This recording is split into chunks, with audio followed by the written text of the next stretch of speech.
पुराने जमाने की बात है। एक खूबसूरत साहिल के करीब एक छोटा सा गांव था जहां ज्यादातर लोग माहीगीरी करते थे। ये गांव है बहुत सादा और गरीब था और यहाँ के लोग समंदर से अपना रिस्क कमाते थे। गांवों में एक माहीगीर रहता था जिसका नाम फेरूज था। फेरूज की जिंदगी बहुत मुश्किल थी क्योंकि वो और उसका बेटा अली गरीबी की जिंदगी गुजार रहे थे। लेकिन फेरूज और अली दोनों बहुत मेहनती और दिलेर थे और उन्होंने कभी हिम्मत नहीं हारी। अली सिर्फ 10 साल का था मगर वो अपने वालिद के साथ समंदर पर माहीगीरी के लिए जाता था। वो अपने वालिद का हाथ बटाता था। अली को समंदर और उसकी लहरों से एक खास मोहब्बत है। हर रोज वो समंदर के किनारे बैठकर परिंदों को देखता और समंदर की गहराइयों के ख्याल में खो जाता। एक दिन अली समंदर के किनारे बैठा हुआ था कि अचानक उसे समंदर में कोई चमकती हुई चीज नजर आई। वो अपनी हैरत में समंदर के करीब पहुंचा और देखा कि पानी में एक जल परी तैर रही थी। जल परी की दम सुनहरी रंग की थी और उसके बाल समंदर की लहरों की तरह खूबसूरत थे। अली ने पहले कभी ऐसी खूबसूरत मखलूक नहीं देखी थी। जल परी ने अली को देखकर मुस्कुराते हुए कहा, "डरो मत, मैं तुम्हें कोई नुकसान नहीं पहुंचाऊंगी।" अली की हैरत से जल परी से बात करने लगा।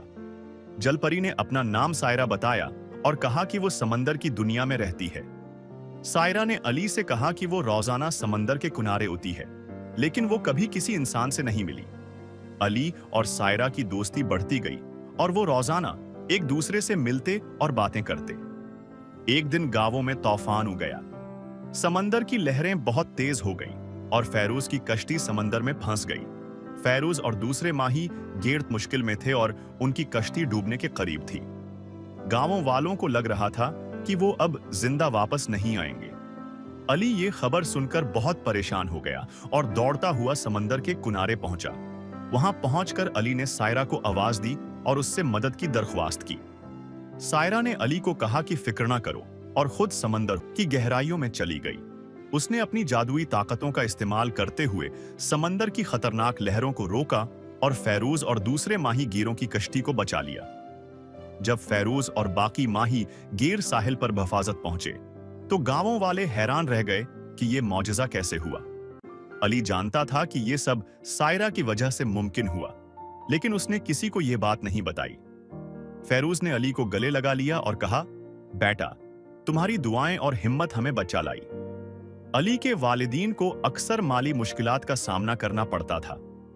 कभी उनके जाल खाली होते और कभी समंदर में मछलियां ही न होती। ऐसे वक्त में सायरा छिपकर अली की मदद करती। वो समंदर में दौर दराज से मछलियां लाती और अली के वालिद के जाल में डाल देती। अली का वालिद हैरान होता कि अचानक कैसे इतनी मछलियां आ गईं, लेकिन वो उसे किस्मत की बात समझकर खुश हो जाता। सायरा और अली अच्छे दोस्तों की तरह मिलते रहते, मगर किसी को इनकी दोस्ती का इल्म नहीं हुआ। जब भी अली को कोई मुश्किल पेश होती, सायरा खामोशी से उसकी मदद करती। कभी अली के वालिद को मुश्किल में बचाती और कभी अली को समंदर के खतरात से बचाती। अली को मालूम था कि जब भी उसे मदद की जरूरत होगी, सायरा हमेशा उसके साथ होगी। ये कहानी इस बात का सबूत है कि दोस्ती में कोई भी फर्क या रुकावट नहीं होती। सायरा और अली की दोस्ती एक मिसाल थी कि मुश्किल वक्त में हकीकी दोस्त हमेशा होता है। आपकी मदद के लिए तैयार होते हैं, चाहे वो किसी भी शक्ल में हो। सायरा की नेक दिल्ली और अली की मासूमियत ने इन दोनों के रिश्ते को मजबूत बना दिया और ये दोस्ती हमेशा एक राज रही जो अली की जिंदगी का सबसे बड़ा खजाना था।